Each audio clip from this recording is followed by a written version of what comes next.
brought to you by Tweaked Audio. To get awesome headphones, go to tweakedaudio.com and use the coupon code Southgate to get 30% off, free shipping, and a lifetime warranty. Or you can get there through the link on our website, southgatemediagroup.com.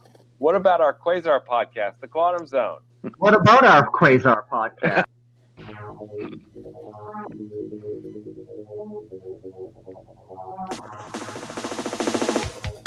Wendell Vaughn, the first Earthman ever appointed protector of the universe.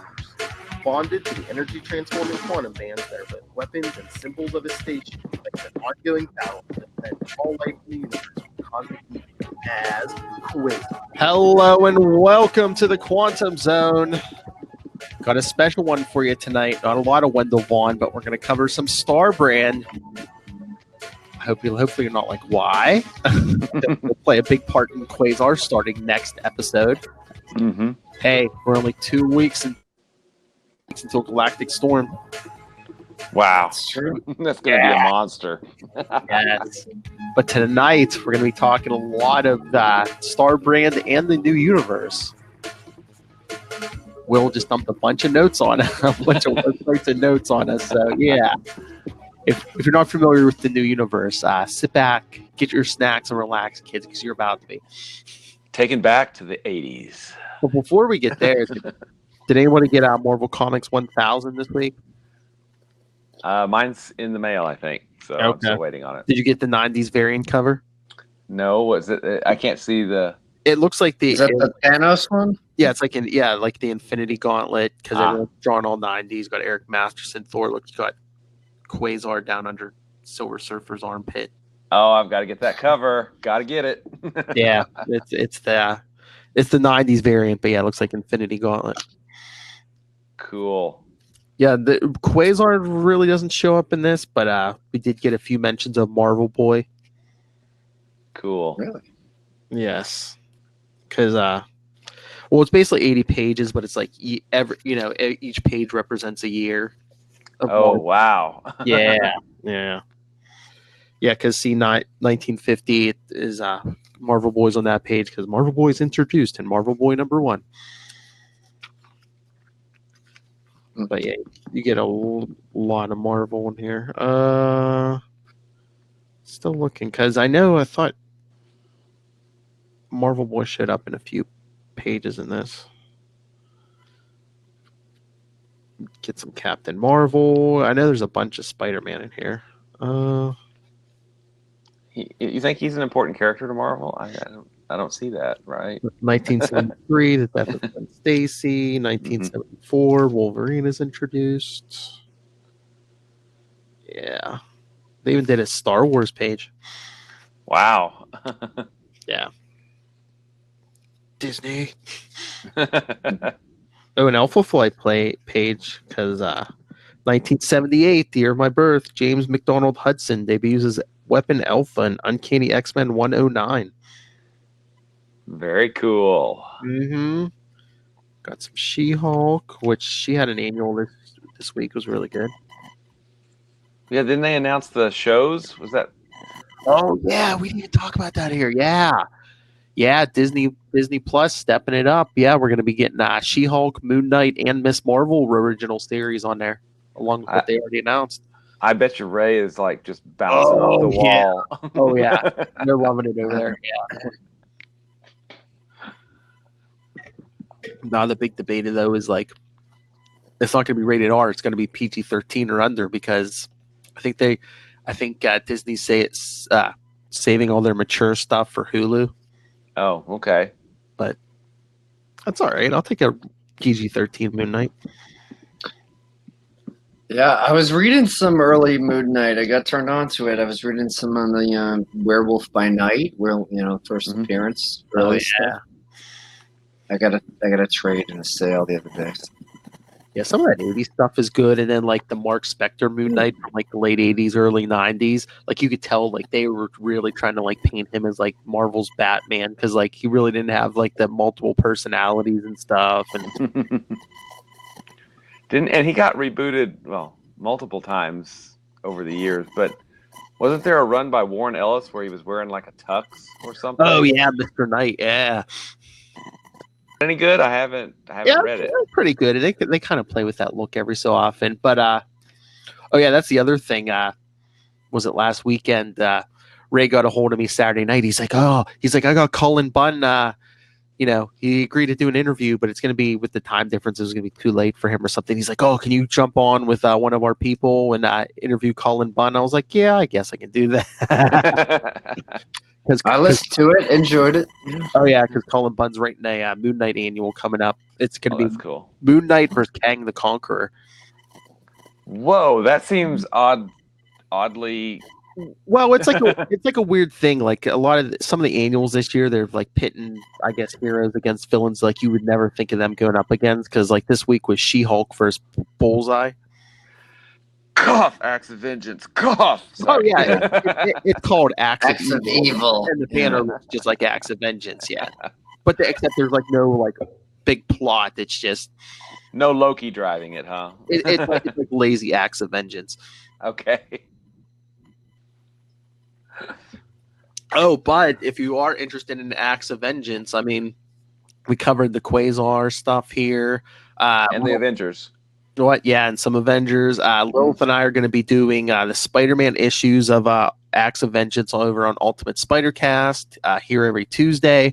And then I guess Ray and them are doing an episode of all the Moon Knight episodes of Acts of Vengeance. So that was when Spidey had the Captain Universe powers, right? Yes. Yeah.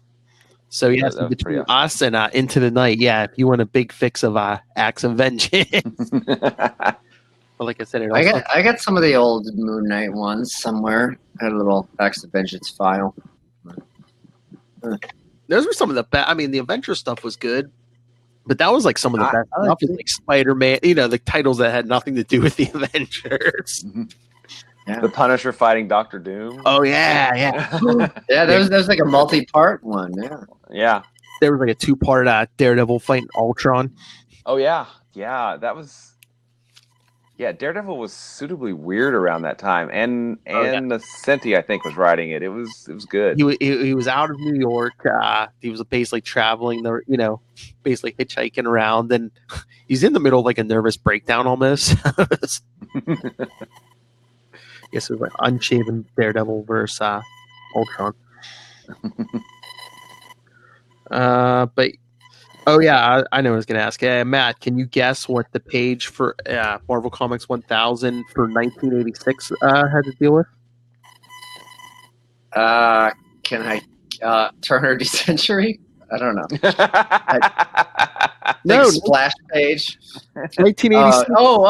The Transformers. No, Howard the Duck. The movie is released. Oh, that's so funny because I just bought it on DVD for $3.40, I think, at Walmart. I was like, I need to rewatch this, the first Marvel theatric release. I think there was a Hulk made-for-TV version, or show, movie rather. But wow, yeah, groundbreaking. Howard the Duck, reboot it. Bring it back. Oh, and then I think they were stretching here because like the 1999 page is like Incredible Hulk ends with issue 474. It's like a thing of old Rick Jones sitting there and stuff. It's like they came out with a new number 1. It's not like they canceled Hulk and it never came back, but he's got like memorabilia back on his shelf. Can you? Oh, there's like a quantum band over there. Oh yeah. Oh wow. Mr. Fix-It. Yeah, like up there. Yeah, because those were in the Hulk Future Imperfect. You can see the quantum bands, the Silver Surfer surfboard. There was all kinds of cool stuff in there. Even I think there was a Green Lantern power battery. There was a lot of really cool stuff in there. But yeah, I mean, if you want like a tour of like a lot of the Marvel universe, this is 2001. Jessica Jones first appearance.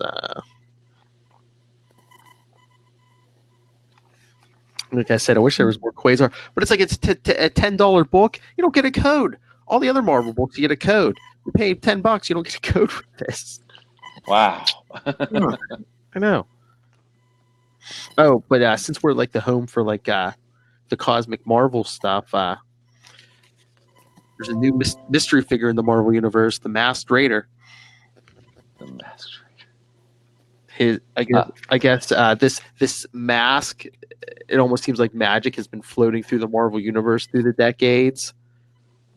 But they revealed it's like, I guess it's a piece of eternity. Okay. Yeah. And they said his identity will be revealed in 2020. So. Okay. Yeah. Oh, but then they had what are those three scientists from what is that? That created her and Adam Warlock? Yeah. The Enclave, is that it? Yes, the Enclave? Yes, the Enclave. Like they should have, like they've been like juicing or something to keep themselves young. Because they originally showed up like, what was it, like in the 30s or 40s? Mm-hmm. But I guess their new project, which the last page just says tomorrow, they're trying to bring Korvac back online. Oh, wow. Because that's not going to blow up in your face. I seem to remember What If 25 sitting on the planet Earth thinking, the universe has annoyed me, I'm going to destroy it. Last episode, yeah. Yeah. I know.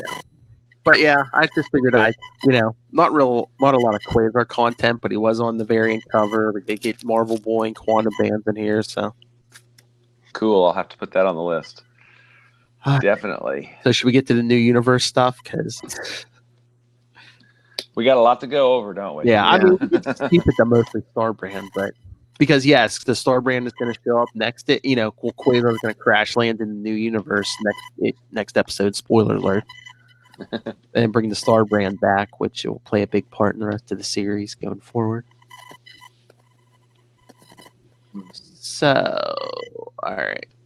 Pull up the Wikipedia. The original Starbrand is a black star-shaped tattoo-like mark that first appeared in Starbrand, published Marvel Comics as part of the new universe from 1986 to 1989. It gives its bearer infinite godlike powers limited only by the welder's imagination. Green Lantern.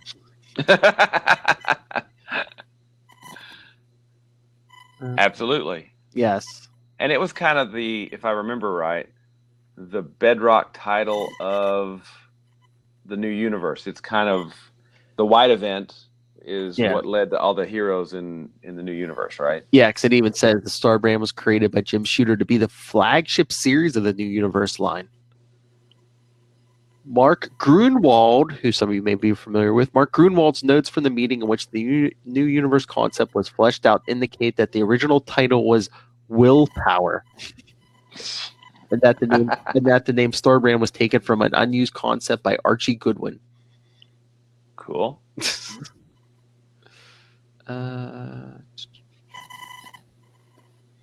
I guess there was no budget when it originally started, so like Shooter was like writing himself, but then he was surprised when John Romita Jr. like volunteered to pencil it.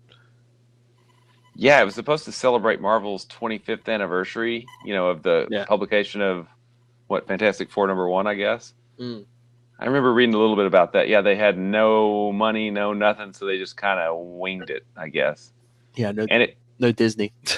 Yeah, it kind of shows, I think. But so besides Starbrand, there was DP7, which should be familiar to anybody who's read Quasar because that's Mark Grunwald and Paul Ryan. Yeah, according to your list, they got 32 issues and one annual.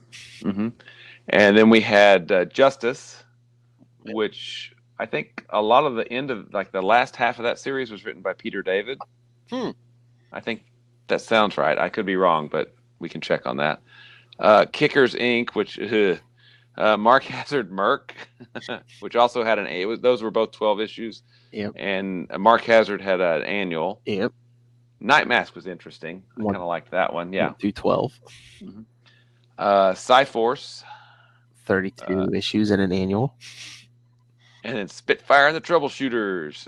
1 through 9, then continued as codename Spitfire for the next. That's an awesome name, Spitfire and the Troubleshooters. It's like a band name. Are you ready to rock? And then of course Starbrand. So those were the titles, and then was there the War miniseries?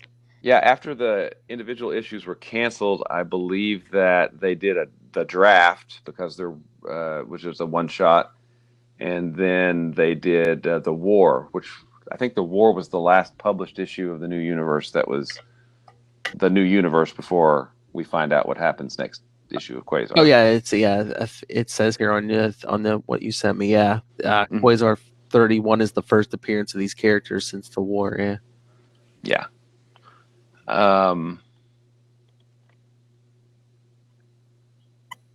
Man, I think I've read most of these, but it's been a while. I haven't read these. This is like territory I really haven't read because I never read any of these when they were current, and like really the only thing I've really read is Starbrand, and that's just because of Quasar. Yeah. I went back after it started showing up. I got into DP7, and I think I read the first 13 issues, and then I was having a hard time finding more, so I kind of put it on hold, and over time I was able to get the full run. So I haven't gone back to finish reading them all, but I definitely intend to. I've got like this massive box of runs I've been accumulating, but I want to sit down and really dedicate time when I'm unemployed to just going through them. The winter. Yes. The winter of your contentment, actually, not your hopefully. discontent. Yeah. Yes.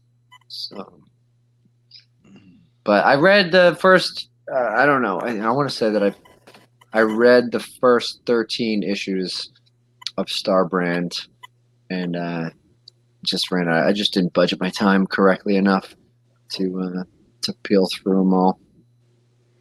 Yeah, but I think a lot of what happens, like that, leads to the pilot getting the Starbrand, happens in the War. I think, right? If I remember right, because that's where things get wrapped up for the new universe. Wrapped up, sorry. Well, yeah. Does it say that's when the pilot or whatever gets the Starbrand? Receives it. Yeah. Where we'll see. We'll pick up with him next episode. Quasar 31. Oh, right.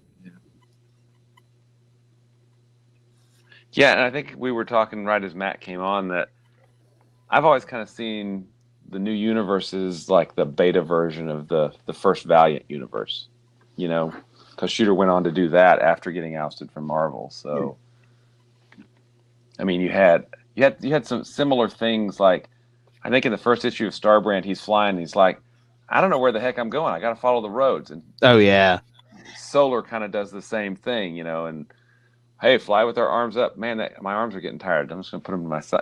There were these little touches of realism, I guess, that he was trying to bring to it, which I thought was kind of cool, but I don't know. Well, yeah, you kind of get that. It's like they're trying to keep it like set in a realistic universe, but I'm glad you said that. That's one of the things that really annoyed me early on about they tried to do it in real time. A month passed between each issue. Oh yeah. I think they abandoned that. They abandoned that pretty quickly because you're like, well, you're always going to be catching up with what happened before. How are you going to do a cliffhanger? Okay, well, yeah, I remember that was kind of weird. But yeah, I mean, I guess people were like, I remember reading this the first time. I guess people like who live in New York get this all the time in Marvel Comics. But I was like, oh, I knew that town. Or hey, yeah. Yeah, I was gonna ask you. There's some like random businesses that get referenced in like the first 10. I'm not familiar. Did you ever get your car shined up at that auto shop? Yeah. No, but again, I mean, who knows if they're still there? But I mean, just like, is the Westgate Village Apartments over there? Again, I don't know. I'm not that familiar with that part of town, but just like, like, yo, look, Point State Park, there, where the I'm like, we were just down there not too long ago. Three Rivers Stadium's gone.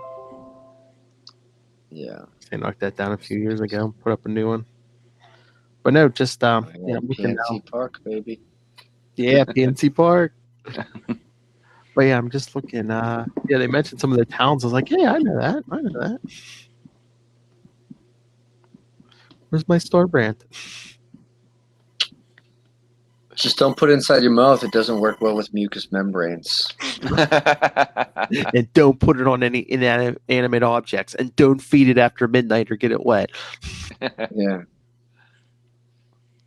And just use it as an excuse that you keep getting fake tattoos and you can only wash them off at work. I know. It's a relationship with someone who wonders about it. You're like, Ken, what is this obsession with henna all of a sudden? Yeah. Yeah.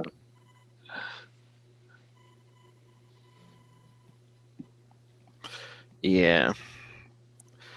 So, come on, guys. What did? Well, I feel like it took 10 issues. All right, so this guy, what's his name? Will Connell? And Ken Connell, I think. Ken Connell. I'm sorry. Yeah. You said willpower, and I was like, wait, is his name supposed to be Will? Yeah. Ken I have Connell no problem with that. is a guy that is kind of in a dead end job. He's dirt biking around. He's waxing cars at a mechanic shop during the day, and he meets an old man, and the old man Roofies him. something weird happened. Yeah, he knocks him out. He wakes up. He's got a hand tattoo now, and foggy memory, and he sees this old man is a dead alien now. And It's just all like, of a sudden he can lift trains. oh yeah, and it's just like, oh my lord, he tattooed me while I was out. Oh, at least my pants are still. Yeah. Yeah.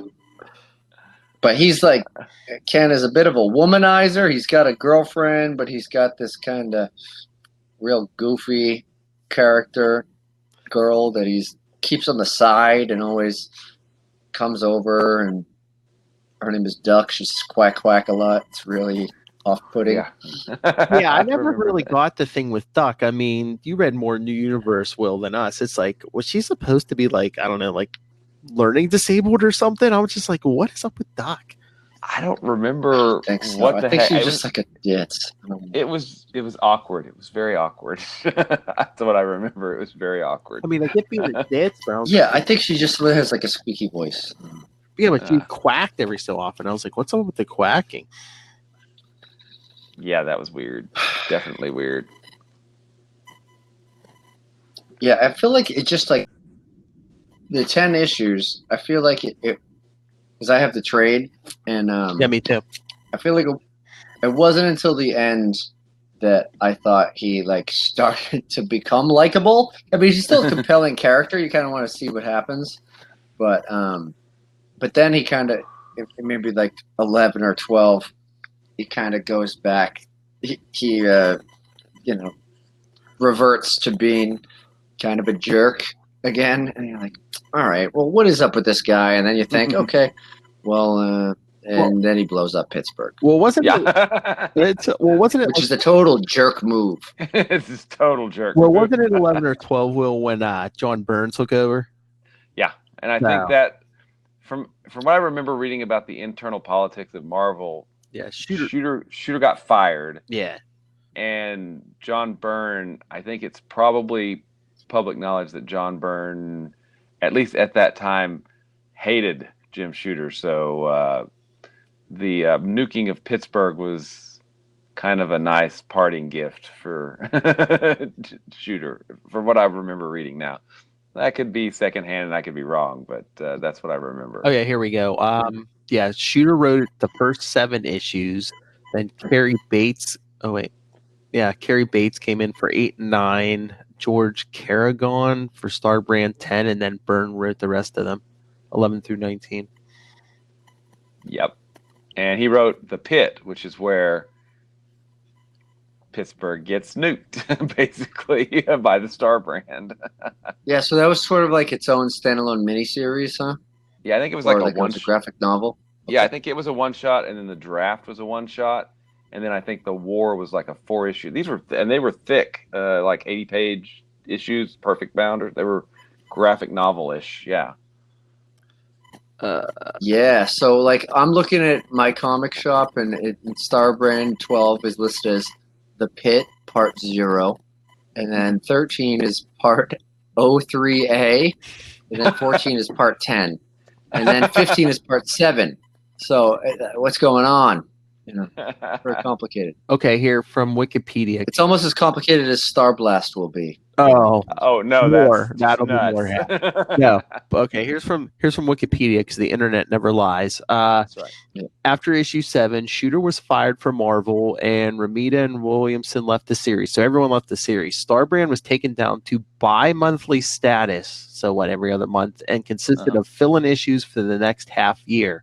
John Byrne, at the prompting of New Universe editor Howard Mackey, close friend of Burns, took over the writing and breakdowns with issue 11, shortly after a meeting between Byrne, Mackey, and DP7 writer Mark Grunwald, that's coming up, people, was held to come up with a plot device to raise interest in the new universe. The idea of the Starbrand destroying Pittsburgh was devised at this meeting and implemented in the Starbrand number 12. Following this issue, Ken Connell was reduced to a supporting character, and the series became a more generalized account of the effects of the Starbrand on humankind. And then, like they said, the series was canceled with 19. Wow. So, what was the pit then? Was that how it happened, or? I'm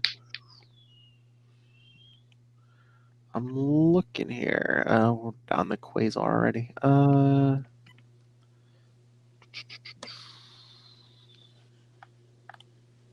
Let's see. Wikipedia says Pit is a 1987 one-shot book written by John Byrne and Mark Grunwald, that name again, and illustrated by Sal Buscema and Stan Drake. It was published, blah, blah, blah. The story depicts the total destruction of the city of Pittsburgh as a result of the careless actions of the wielder of the Starbrand and its immediate 12-hour aftermath. The Pit was the first full graphic novel published for Marvel's New Universe series.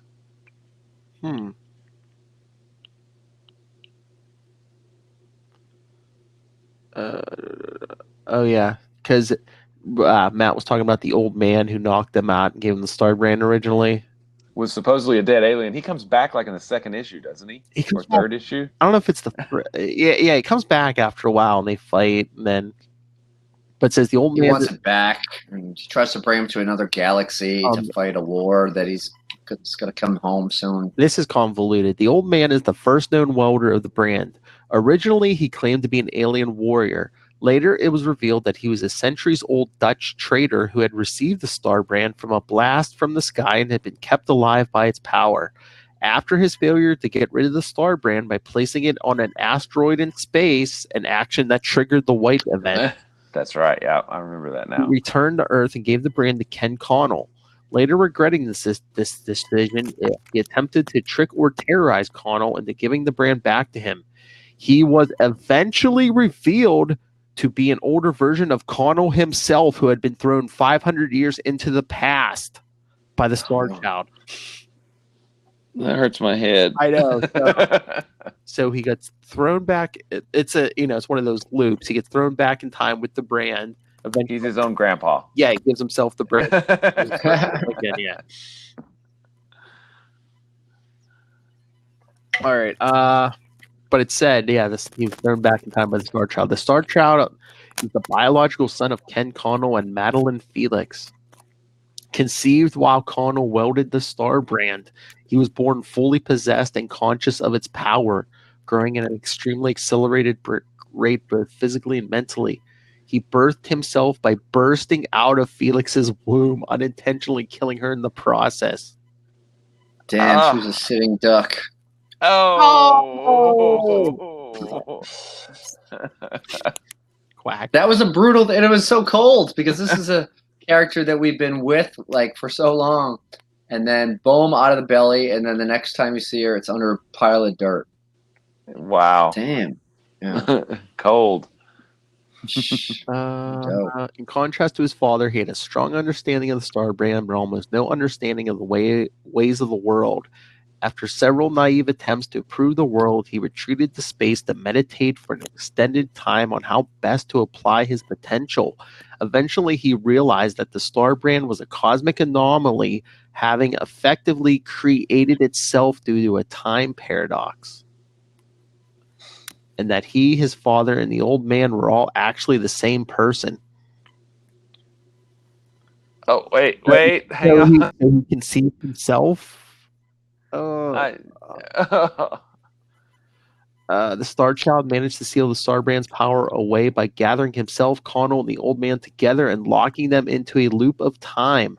However, the Star Child neglected to isolate the power, which had accidentally been transferred to pilot Jim Hannaran. There's our guy. I guess you could say he's a self-made man. He's a self-made man, right? Wow. Okay.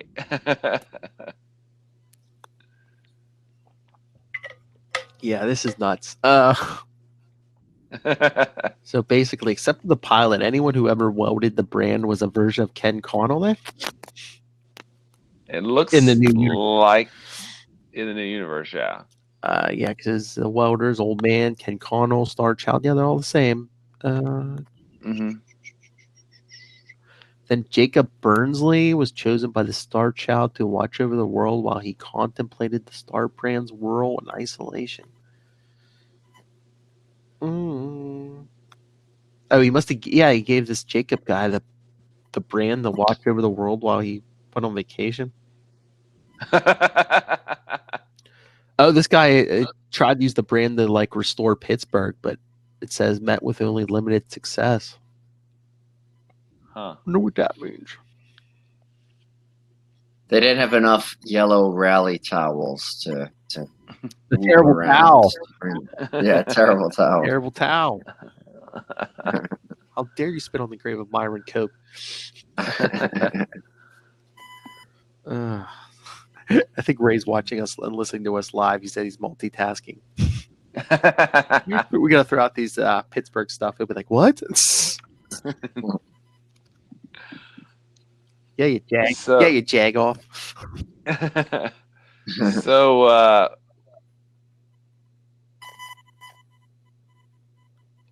the pilot guy, we'll find out about him more in the next issue. Yes. Never use it. Now we're revealed, or it's revealed that even if you give the Starbrand away, you still retain some of its power, right? Yeah, Like 10% Yeah. of infinity, or Well, that's what I was whatever. thinking too. Yeah, we get into that in the Quasar thing. So do you think the pilot retains some after he gave it to Quasar? Although Quasar's eventually burns out. Well, he gives it to sorry, spoilers. He gives it to Kayla. Yeah, but then he still retains some of it though. Yeah, luckily, because Yeah, it comes in handy. Loses the bands again for a while. Yeah. Yeah. Doesn't lose his hands. He loses his whole body, but whatever.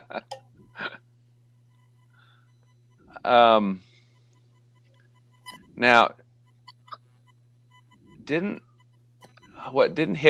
Jonathan Hickman use a different Starbrand or the Starbrand concept in his Avengers run? Yeah, a new Starbrand was introduced into the main 616 during the Marvel Now event in Jonathan Hickman's Avengers Volume 5. College student Kevin Connor received the brand from a flawed white event, causing him to be selected rather than a qualified candidate. What does that mean? His sudden transformation results in the annihilation of his entire college, killing hundreds. That's kind of lame. And that's when the Avengers show up. Oh, they had a new night mask too. Of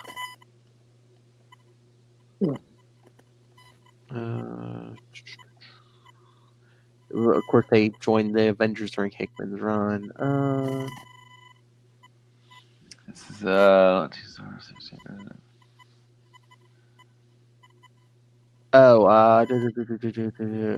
there's an encounter with Ghost Rider. Unearth the Celestial. Yeah. He is apparently killed by Ghost Rider's penance stare, leaving the Starbrand symbol burned into the ground. okay. Yeah. So I hope nobody works barefoot over it. Come on. Yeah, no kidding. I mean, I guess they're saying it's like a flawed Starbrand, but it's like, I thought you couldn't transfer it to inanimate object. Yeah, didn't that lead to the White event twice, or White event and then Pittsburgh getting smacked around? Oh, but yeah, you skipped over the Warren Ellis New Universal from 2006. Which was completely separate. I mean, it used concepts, but it wasn't the same characters. No, and different because it's Kenneth Connell was the Starbrand, originally from Optima Down, Oklahoma, not Pittsburgh. Huh. There you. The origin. Yeah, I mean, like the new universe might not have been the massive success that Marvel wanted it to be, but it obviously resonated with a lot of the people that would go to write for Marvel and people that were writing then. Oh yeah, because want to take their crack at it. Yeah, because versions of the Starbrand kept popping up, and like we were even saying before, the Justice version of Justice showed up in Spider-Man 2099 issues.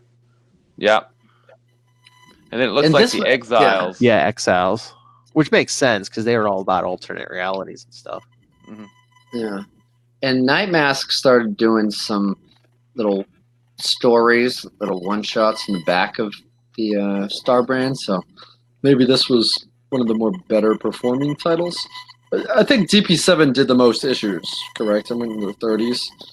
Yeah, I think so. 32. I think it was 32. DP7 and Justice both had 32 issues. Oh, and Cyforce. I kind of like the old Cyforce title too. Yeah.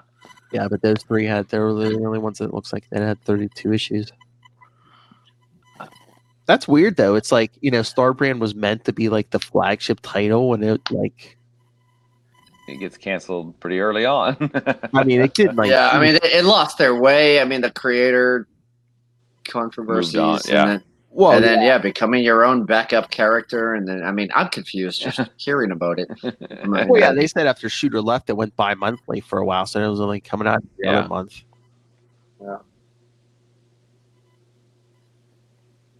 And then we were talking earlier too about Untold Tales of the New Universe.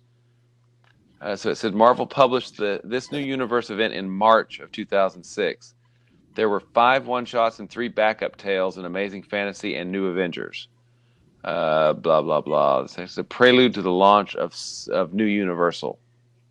So it was Amazing Fantasy 18 and 19, New Avengers 16, Untold Tales of the New Universe DP7, Justice, Nightmax, Cyforce, Starbrand, and they were collected in Untold Tales of the New Universe, which is a trade paperback, which is pretty cool. Yeah, I have the Starbrand issue. I haven't read it, but I brought it with me. Okay, and I have a stupid question because I don't know why. I guess because it showed up in Quasar, but there is a reprint of Starbrand #1. With Quasar. With Quasar #1. There, it's hang on, I'll find it. When was that published? Yeah, no, I was just looking at that. It's because it was on the My Comic Shop. Marvel Milestones, Starbrand and Quasar, 2006. It came out. Why wouldn't you? Written by Jim Shooter and Mark Grunwald. I don't know. Why wouldn't you publish that with like a reprint of Quasar 31? That actually has Starbrand, where the 2 characters, Yeah, that seems such an odd thing. But hey, it was a reprint of Quasar #1, so I was like, okay, cool, I'll buy it. Yeah. Oh yeah, but 48 pages. Oh yeah, Mm-hmm. but versions of New Universe characters I remember appeared in the Secret Wars event, like they were mixed in with Squadron Supreme and Sinister or whatever. Mm-hmm. Oh yeah, and then this year's Secret Warp, there were versions, because they got mixed with other characters. Oh yeah, they did. They got mixed with the Squadron Supreme. That's right. Oh, okay, cool. Because Starbrand was Hyperbrand, Hyperion and Starbrand. Oh, okay. I love Blur as Blur.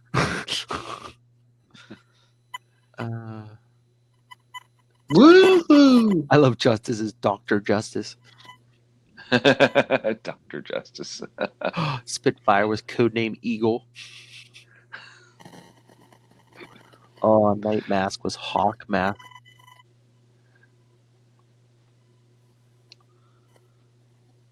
Power Prince. Yeah. Power Princess must have became a stripper because her name became Glitter.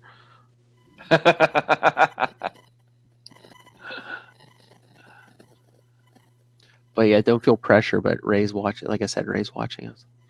And it looks like, according to this page, that they have entries in the official handbook, the hardcover ones. I think it looks like you had Justice, Merc, Chrome, All American, DP7, Night Mask, Psyforce, Starbrand, and then they list the new universe just as an alternate universe in one of the 2005 issues.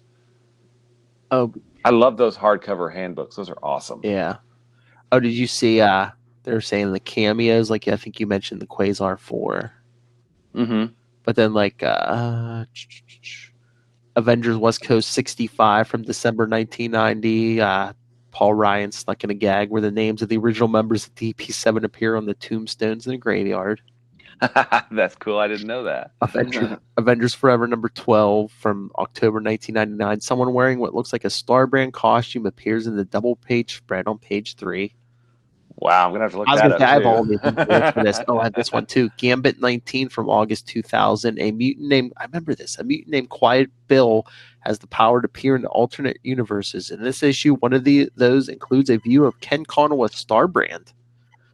Wow. According to writer Fabian Nicieza, this was going to lead to appearances by at least some of the new universe characters, but he was pulled from the title before this could come to fruition. Yeah, because they canceled that after 25.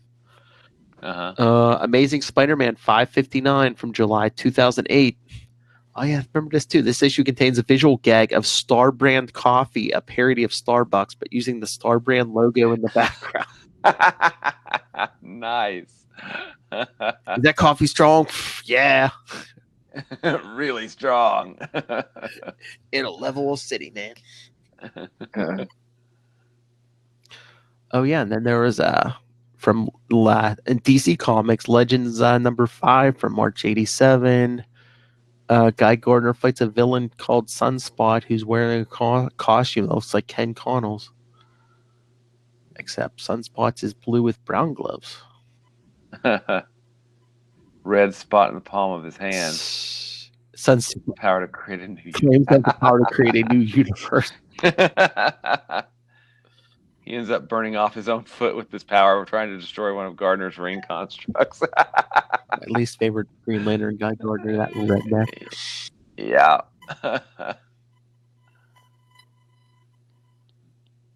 Oh, and that would have been Legends. That would have been John Byrne over at DC. Oh, yeah. Oh, yeah, he was jumping back and forth. Yeah. Yeah. He rebooted Superman, yeah. Let's see. What's this say? So, I mean, did Starbrand ever even get... I mean, like I said, I never read the second half of the series. But did he ever get like any like real villain, like any super villains? I think it was just the old man, wasn't it? And himself. Well, he fought some terrorists, but there was like no... So basically, the only super villains he fought were like himself. Yeah, well, I mean, wasn't the whole thing that this is the real world? There are no real superheroes. I guess. I assume that means there's no supervillains too. But I mean, he fought terrorists that were referred to as Muslims with an O. This is, I don't know. Oh, 1986. Yeah. Gaddafi. A long way away. Yeah, but it's like, I mean, we had titles where good guys got superpowers. Is it that hard to believe that there are actually people who would use their powers for evil? I wouldn't think so. But I mean, I guess it didn't really last long enough in its original conception because it was under a year after. Yeah. I mean, Shooter left after 7, right? It says 7 issues. Yeah. Oh yeah, at the end of 6 and the beginning of 7 when he's fighting the old man in space and then they get blown away from Earth and he's like, "Where's Earth? I can't find it." So he basically just starts flying towards the brightest star, which just happens to be our sun. Yay. Yeah.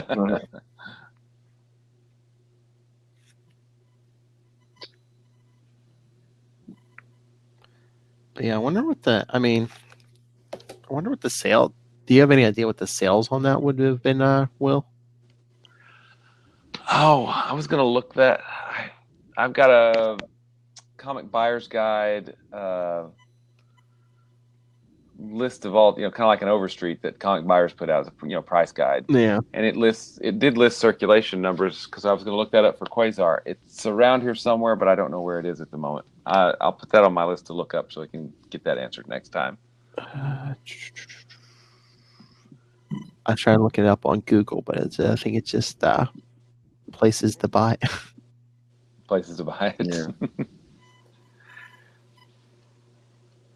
So, overall,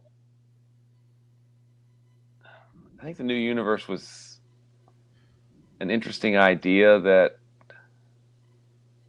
probably didn't get a chance to really find its feet, but it gave us Paul Ryan and Mark Grunwald working together, which led to Quasar. So, yay!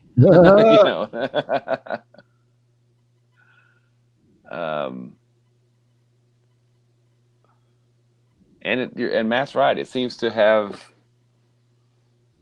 clicked with, creators at the time and some readers at the time, because it keeps coming back, right? Oh yeah. Oh, this I thought this was gonna have the sale numbers. This website I'm looking at, but no. But yeah, we did say the Pit was a one shot, right? Yeah. March '88, detailing the destruction of Pittsburgh and its aftermath. The Draft, another one shot in which the American military response to the Black Event. What was the? I don't even know what that is. I got to look that up too. The one shot mostly reveals the fate of some familiar faces and introduces new protagonists. Repercussions were explored in the still ongoing series. The War, a mini-series in which the new universe goes to war. Will this lead to the end of the world as we know it? Blaming the destruction of Pittsburgh on a known group of Soviet paranormals, the United States prepare for war against the Soviet Union.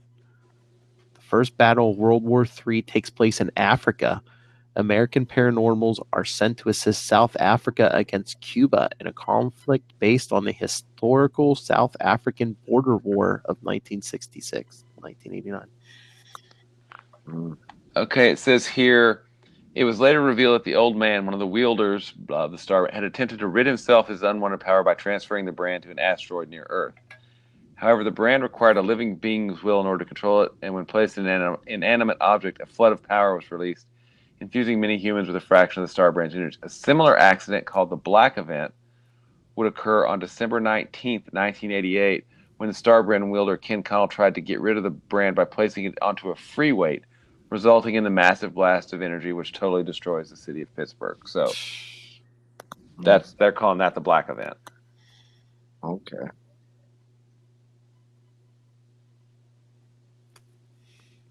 So there was a character in DP7 named Shifu. Maybe. That's what. Oh, I guess it's been so long. Housewife Stephanie Harrington only knew cheerleader moves from her high school days, but her power gave her a degree of protection, so she was able to use these in combat.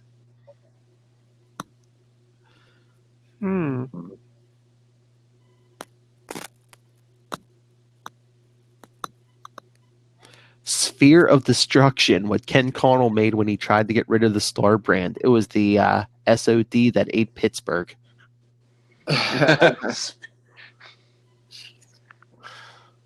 don't know if this is trash or treasure. Oh my lord.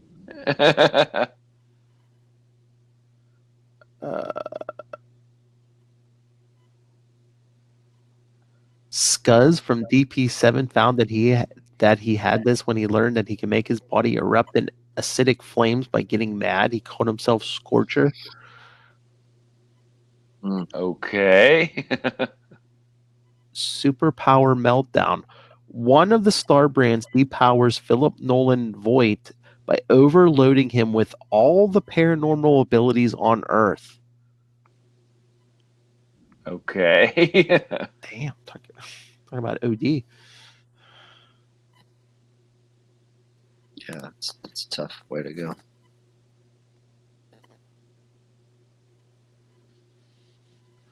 Oh yeah. Take that. After Jim Shooter left Marvel Comics, Ken Connell was depicted as an unrepentant jerk ass. A trend taken up to 11 in the Starbrand issues, written by longtime critic John Byrne. With Ken being an author avatar of Shooter, this was obviously the remaining Marvel creators getting some licks in on their former boss. Yeah, there's even I think a comic book convention. Yeah, issue in 12. Pittsburgh. Yeah. And it's great. It's a great cover. It shows Wolverine and Nightcrawler on it. So, it could be a little bit of something we always talk about. It's kind of happens. Sometimes they're trying to push sales, throw Venom on the cover. He's in and out. And these are cosplayers, not Wolverine and Night. I mean, it does. The X-Men will never be in the new universe, but it is in small fonts in the barcode box. So, it is a pretty brilliant move, I think. Oh, the wall. And this is also the issue that sets up the pit too. So it starts off lighthearted and then it gets pretty dark. Yeah. Black event. Yeah, one of the reviewers for my comic shop says this is without a doubt the single most important issue of all the new universe titles. Set the stage for the rest of the series. Boom. Yeah. It's courtesy of Odinson, Lone Star Comics archivist. Barely. Yeah. I would say the greatest issue of new universe stuff is Quasar 31 that we'll get to next week. I agree. Why? Because it has Quasar. That's right.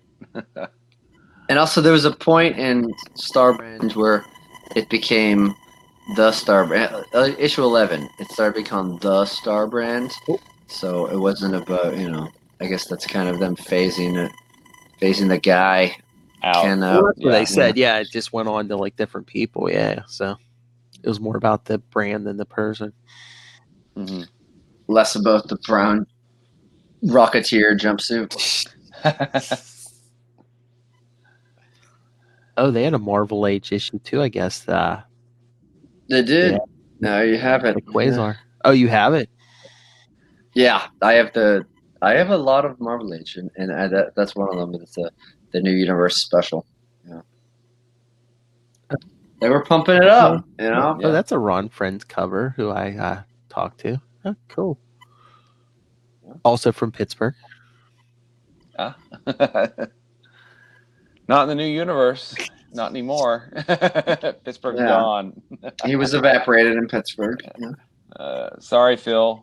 You were too. I'm a ghost. Ooh. Maybe he was in Ohio that day. Yeah. It's so funny that this article talking about the black event destroying Pittsburgh. Unfortunately, it was no longer the world outside your window. Yeah, that radically changed the world. Absolutely. What is this?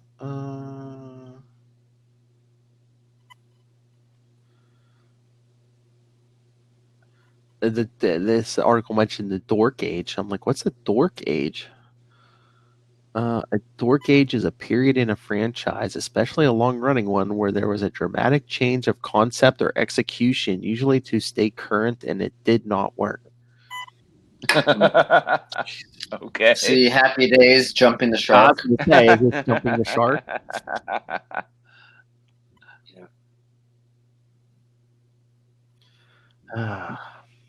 All right. Well.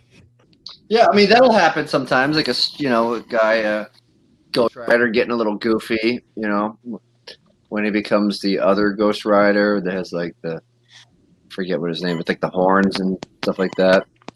A guy sacrificing his marriage to save his aunt. Started on that. The worst story ever. And now she has cancer, Aunt May. Oh, okay. Does she look like the MCU Aunt May now? No, she's not. No. Not yet. Not yet. Maybe they cancel her and make her look like Marissa Tomei. Yeah.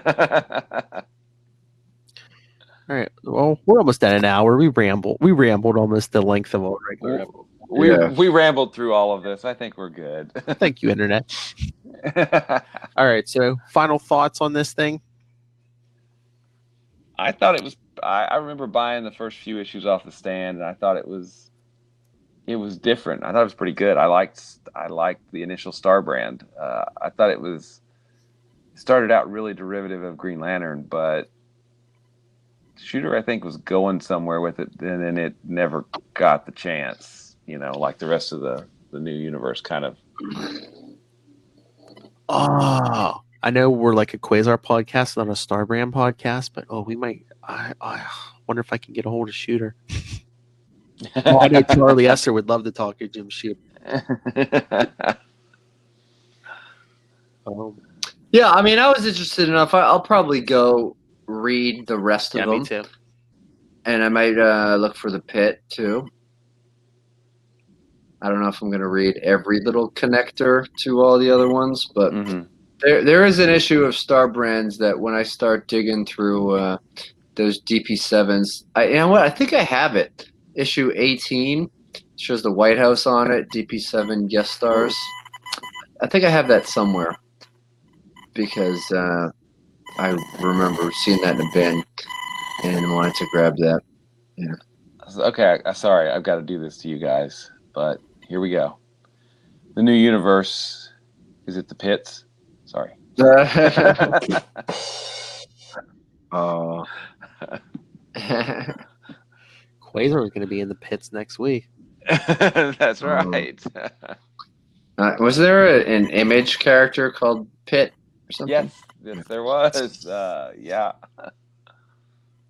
But then it starts. I mean, so all of this stuff happened, in all of the new universe issues. Quasar 31 happens, and then we get Star Blast, right? Well, not right away, but yeah. Well, not right. I mean, like 20 issues later, right? Yeah. I mean, we get all of that new universe stuff just smushed into the Marvel 616, which is crazy. And we get Skeletron. Is that his name? I can't remember.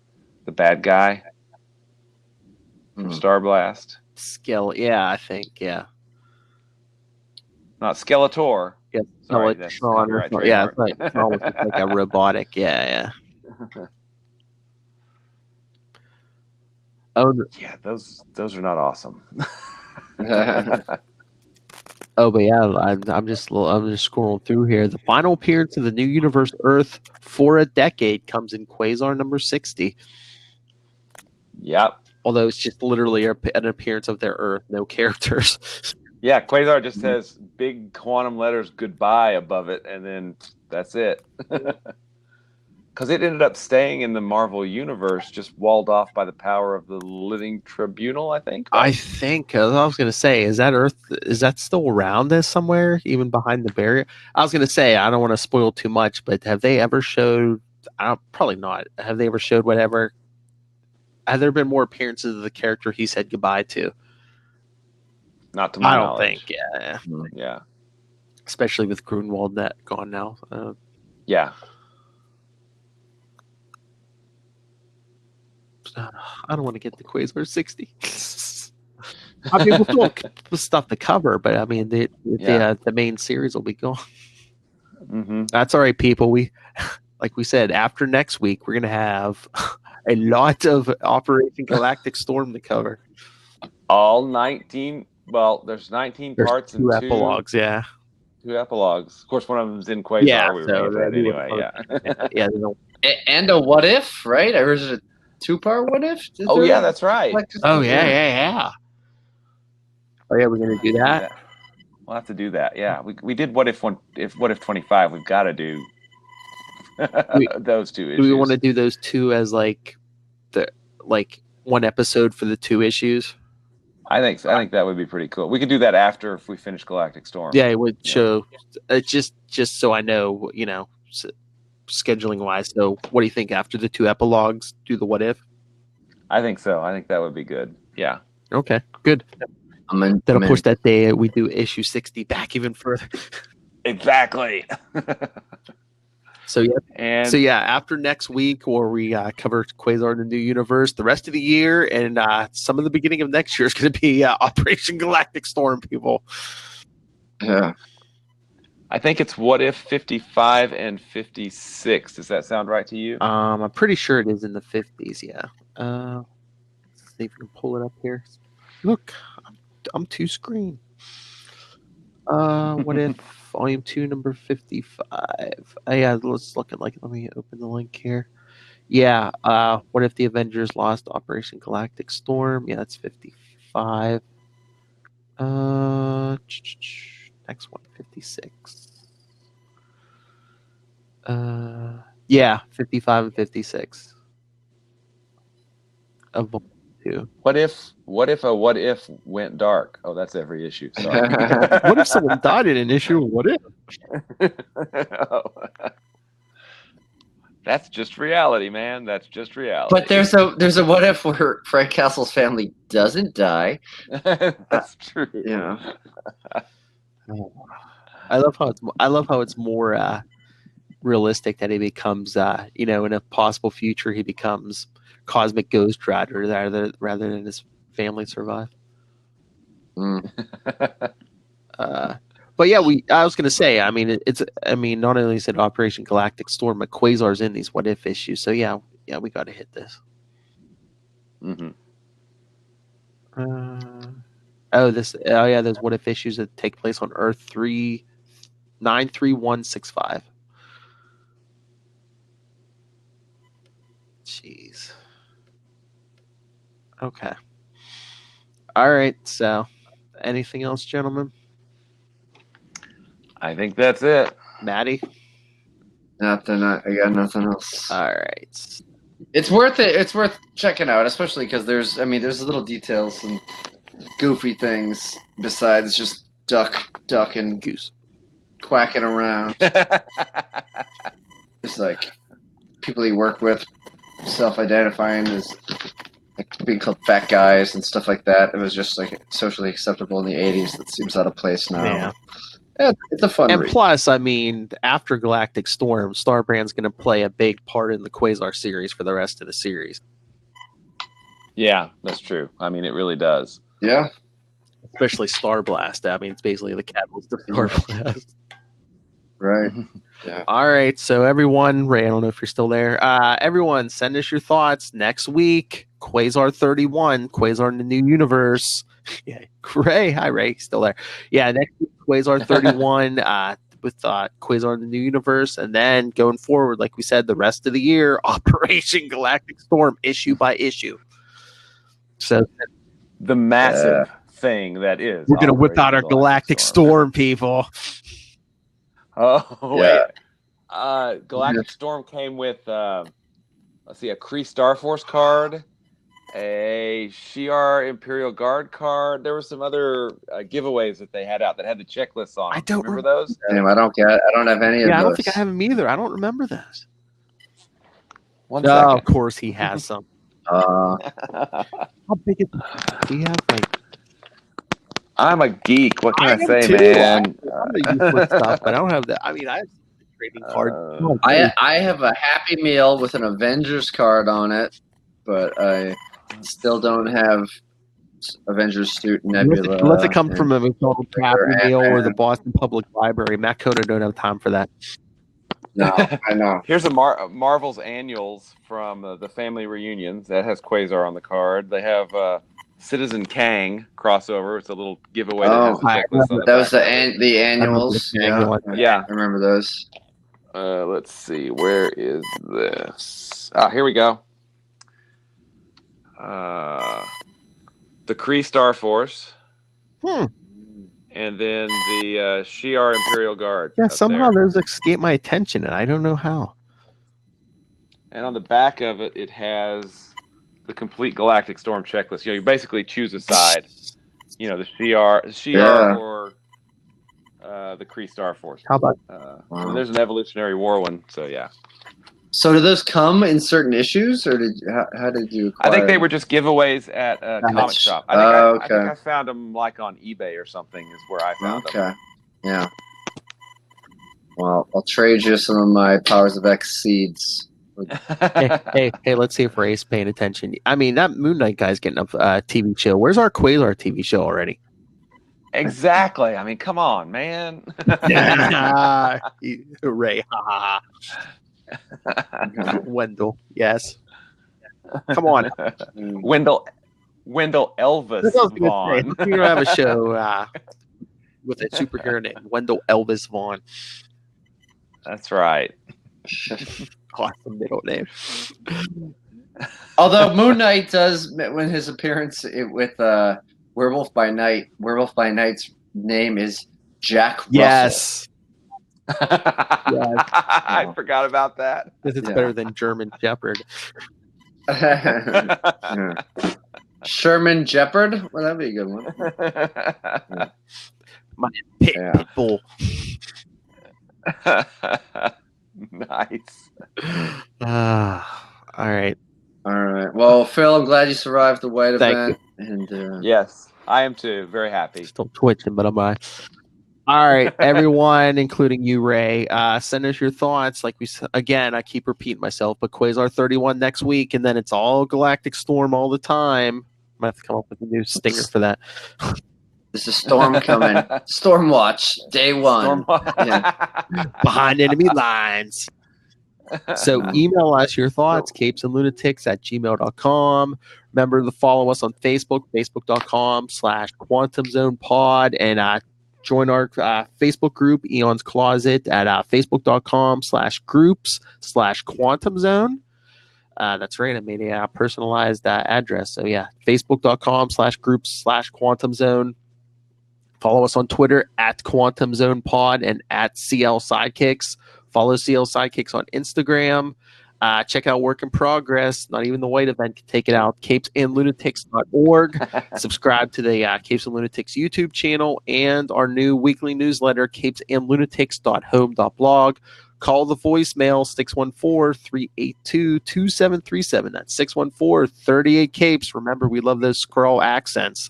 And remember, you can watch us live on the Capes and Lunatics Facebook page, Twitter account, or at getvocal.com. So, just go straight to getvocal.com/channel/capes. It'll take you right to us. All right. Will Allred, Master of the Quantum Zone. Where can people get a hold of you? You can find me at Wallred. That's at WALLRED on Gmail and Twitter and Facebook and all those places. You can also find me at my self-published comic, Diary of Night, diaryofnight.com. And you can always find cool stuff out at quantumzone.org, which is got giant checklists of Quasar appearances. And look, among other Raven things. checked out your website, he said. Oh. What did he say? He said, check out your website too, Will. Great Quasar site. Thanks, Ray. That's coming from the man. That's coming from the other side of the world. That's right. In the future. It's coming from the future. Future Man Lecture. Oh, that's your new nickname, Ray. Future Man. I am Kang, he says. Moon Knight's going to kick your ass. Anyway, Matt Kona. Mr. White Event, where can people get a hold of you? I am the Farmer's Tan event, but yeah, I'm at Matt Kona all around the place. MATTKA, well, KONA. How do I spell? MATTKONA. I'm around Facebook, Twitter, Instagram.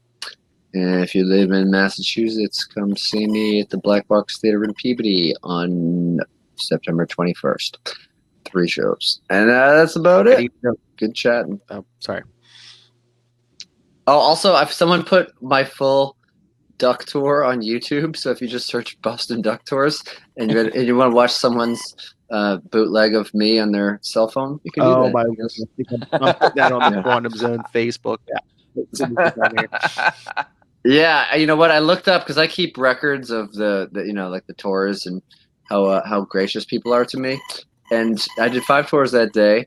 4 of them, people were very nice. 1 of them, people were not very nice. So I'm wondering, I have no idea which one this one was, but I'm hoping it was from one of the nice ones. Seemed like I'm in a good mood.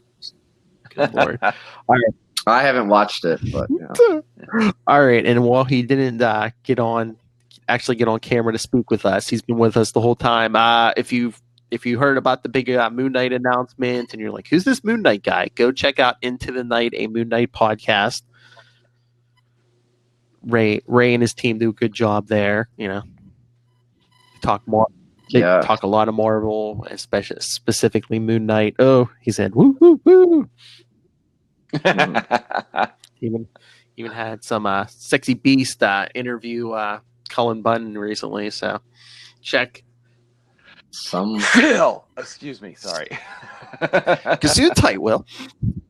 All right, let's get out of here. We've been just like randomly talking in these people's ears for over an hour. Yeah. All right. So again, thank you everyone. We'll be back to our regular format next week for Quasar 31. Quasar drops in. That's right, Ray. I am legendary. You have a good evening too, Ray. Peace, Ray. And remember, send us your thoughts on Galactic Storm, Ray. I know you have the trade paperback. I can't wait. We're going to have to, each issue of Galactic Storm, we're going to be reading the recap on the top of the first page. You notice they like recap, here's what's happened so far. Previously. Yes. Unlocked. Oh, Ray, every issue I will be. Nice. That's right. Ray's going to be sending us feedback. Oh, Ray, send me voice stuff. We love your Skrull accent. All right, everyone. Quasar returns next week. And remember, Quantum Zoners, keep it quantum.